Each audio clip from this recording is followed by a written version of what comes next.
고린도 후서 8장과 9장은 연보에 관한 말씀입니다. 연보에 해당하는 단어의 뜻은 관대함입니다. 영어로 8장에서는 liberality, generosity, 9장에서는 generous gift 이런 단어를 쓰고 그래서 이 관대함을 표현하고 있습니다. 한국교회에서 연보는요, 헌금과 거의 동일하게 사용하기 때문에 혼용하여 사용하죠. 그렇기 때문에 엄격하게 구분하여서 말씀을 나누는 것도 물론 중요하지만 그냥 우리가 흔히 아는 헌금으로 이렇게 통용하여서 이야기 나누는 것도 틀린 것은 아니다라고 말씀을 드리고 싶습니다. 신약에서는 사실 헌금이란 단어보다 연보라는 말이 더 많이 사용되어집니다. 그럼 우리는 예전 같은 때는 연보라고 많이 썼지만 요즘에는 대부분 다 헌금이라고 하죠. 앞서서 연보는 관대함이란 뜻이 담겨 있다 그랬습니다. 그래서 연보로 드리는 것은 교환에서 구제로 사용된다는 것입니다. 그래서 8장과 9장에 나오는 이 연보 또한 어려움에 처해 있는 예루살렘 교회를 향하여서 사용된 것이다. 그래서 우리식으로 치면 무엇이냐? 구제 헌금, 이렇게 이해할 수 있습니다. 그런데 이제 이 말씀이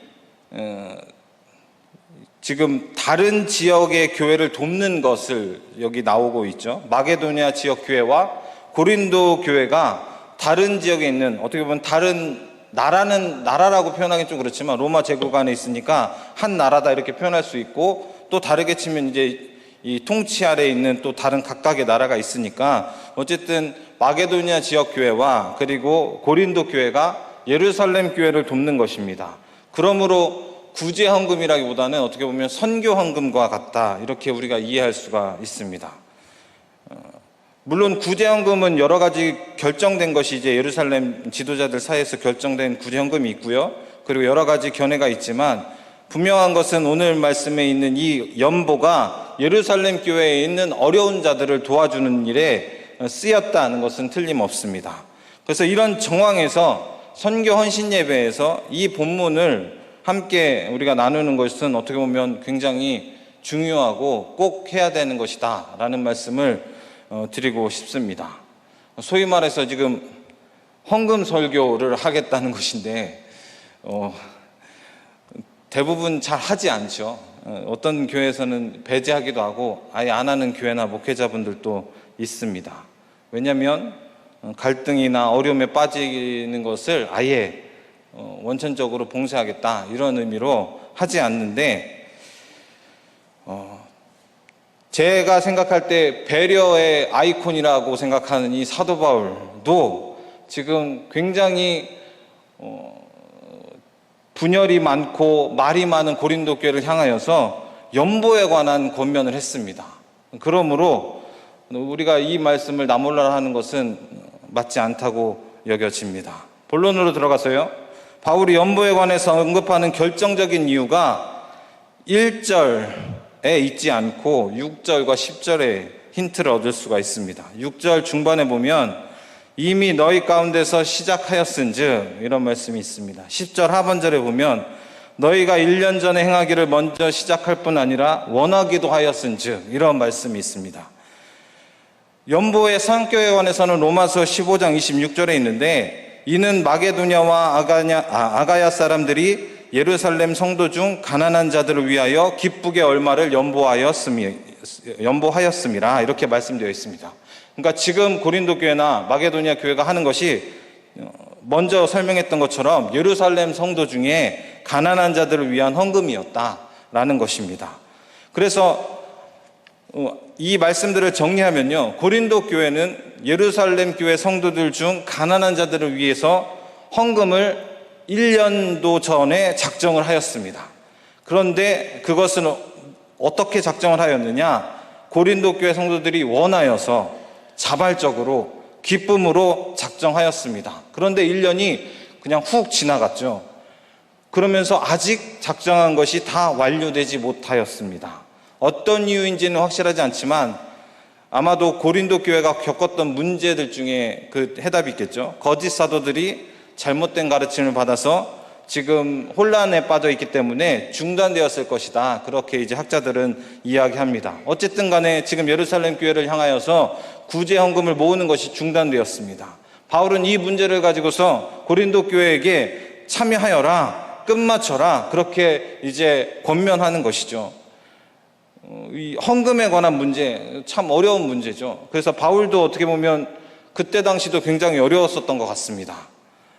그것을 어떻게 할 수 있느냐? 지금 바울이 대놓고 이렇게 먼저 설명하지 않고요. 무엇을 설명합니까? 1절부터 5절 사이에서 먼저 이야기하는 것은 이러한 지금 임무를 완료한 마게도니아 교회의 예를 들고 있습니다.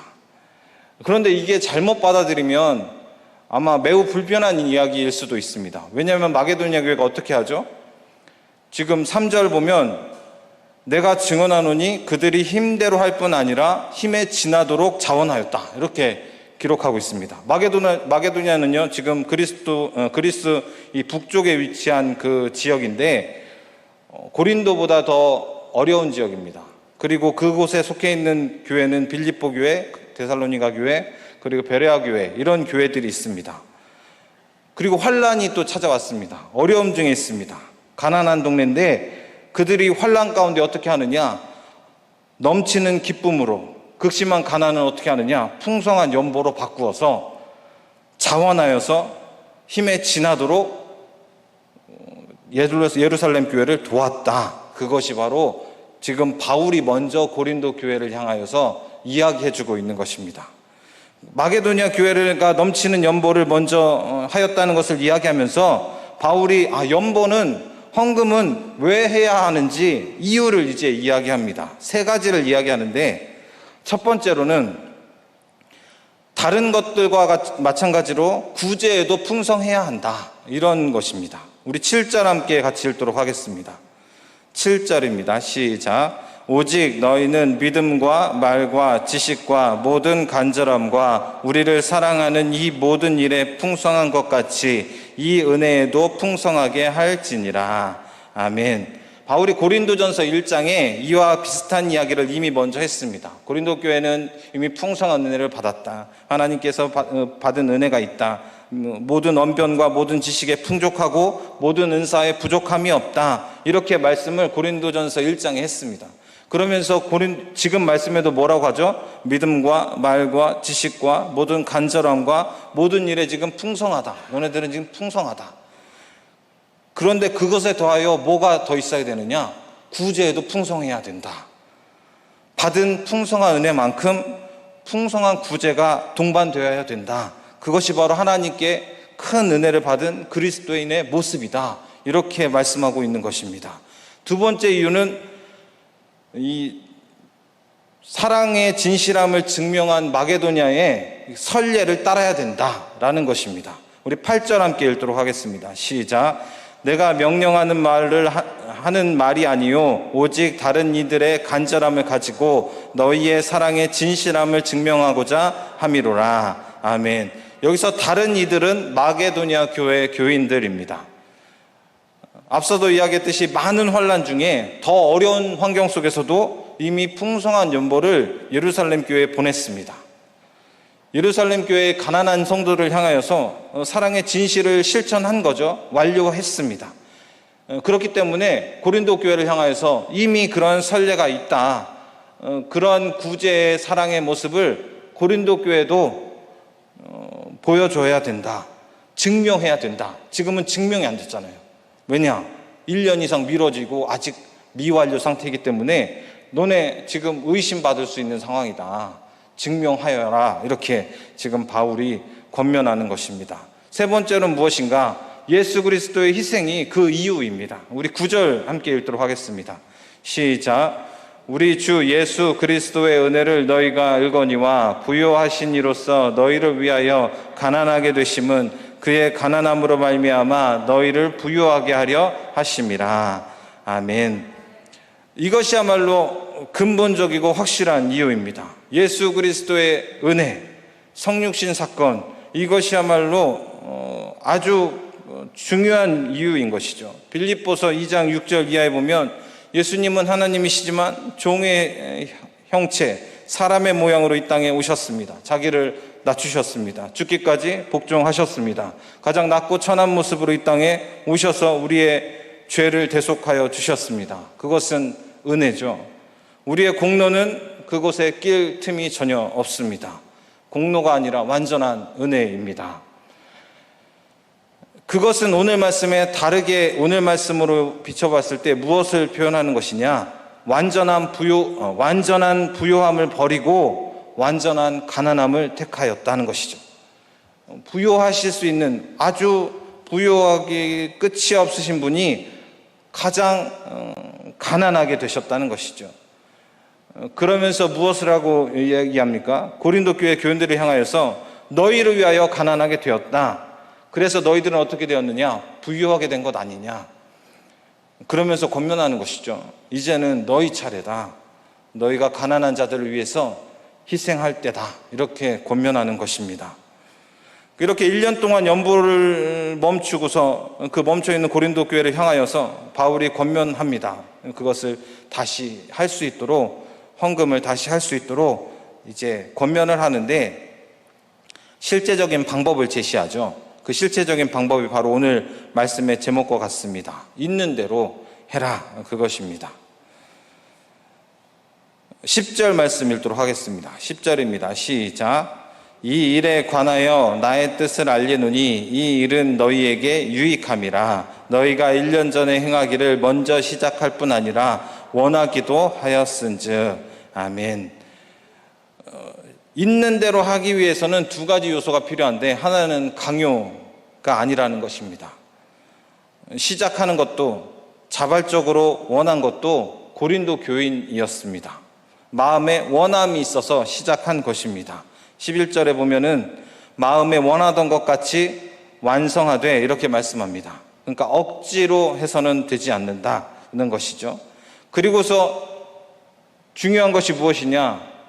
그 다음 중요한 것은 당장 너의 수중에 있는 것으로 해라, 이것입니다. 11절에 보면은 있는 대로 이런 표현이 있는데 여기는 소유하고 있는 대로, 너희가 드릴 수 있는 대로, 이런 뜻이 포함되어 있습니다. 그러니까 마게도냐 교회와 완전히 대조되는 지금 말씀이죠. 권면이죠. 마게도냐는 어떻게 했습니까? 힘에 지나도록, 넘치도록 하였는데 고린도 교회를 향하여서는 있는 대로 해라. 너가 가지고 있는 대로, 너가 드릴 수 있는 대로 해라. 이렇게 권면합니다. 그럼 이런 권면을 이제 두 가지를 딱 들었을 때 지금 성도님들도 두 가지 교회를 다 듣고 있잖아요. 마게도냐 교회는 넘치도록, 지나도록, 풍성하게 했는데 고린도 교회는 그냥 있는 대로 하라고 하면 듣는 즉시 어떤 생각이 듭니까? 갈등이 이제 생기는 것이죠. 뭐가 맞는 거냐? 어떻게 하라는 거냐? 라는 것입니다. 그러나 중요한 것이 무엇입니까? 자발적으로 실제로 드리는 것이 너무나 중요하다라는 말씀을 드리고 싶습니다. 그러니까 넘치는 것도, 수준에 맞게 하는 것도 어떤 것은 칭찬을 받고 어떤 것은 책망을 받는 것이 아닙니다. 넘치도록 하는 것은 성경적이고요. 아니면 평범한 수준으로 드리는 것은 비성경적이냐? 그게 아닙니다. 그렇게 생각할 수 있죠. 은혜가 풍성하니까 나는 넘치도록 하나님께 예물을 드리는 것이, 그것이 성경적이야, 이렇게 생각하는데 오늘 말씀에는 가지고 있는 것을 안에서 이렇게 드리는 것도 절대로 비성경적인 것이 아니라는 것입니다. 당연히 액수의 크기랑 상관없는 것이죠.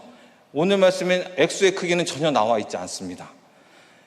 액수의 크기에 따라서 칭찬과 책망이 갈리는 것 또한 아니다라는 것입니다. 중요한 건 무엇인가? 드리고자 하는 마음입니다. 고린도전서 9장 7절에 우리 한번 뒤에 있으니까 찾아서 읽어보도록 하겠습니다. 고린도전서 9장 7절입니다.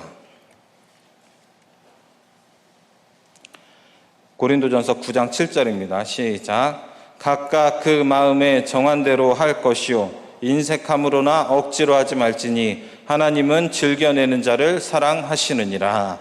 아멘. 인색함으로나 억지로가 아니라 즐겨내는 자를 사랑한다는 것입니다. 오늘 말씀 12절에도 하나님은 할 마음만 있으면 있는 대로 받으신다, 그렇게 말씀하십니다.